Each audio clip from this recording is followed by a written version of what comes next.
اعوذ باللہ من الشیطان الرجیم بسم اللہ الرحمن الرحیم۔ نہج البلاغہ مکتوب نمبر 29۔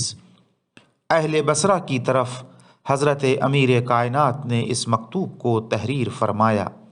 فرماتے ہیں کہ تمہاری تفرقہ پردازی اور شورش انگیزی کی جو حالت تھی اس کو تم خود سمجھ سکتے ہو، لیکن میں نے تمہارے مجرموں سے درگزر کیا، پیٹ پھرانے والوں سے تلوار روک لی اور بڑھ کر آنے والوں کے لیے میں نے ہاتھ پھیلا دیے۔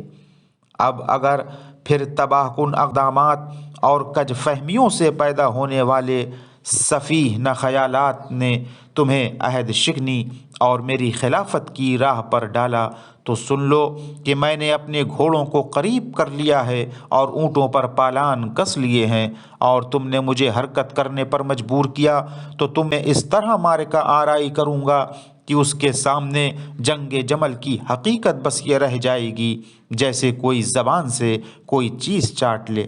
پھر بھی جو تم میں فرما بردار ہیں ان کے فضل و شرف اور خیر خواہی کرنے والے کے حق کو میں پہچانتا ہوں، اور میرے یہاں یہ نہیں ہو سکتا کہ مجرموں کے ساتھ بے گناہ اور عہد شکنوں کے ساتھ وفادار بھی لپیٹ میں آ جائیں۔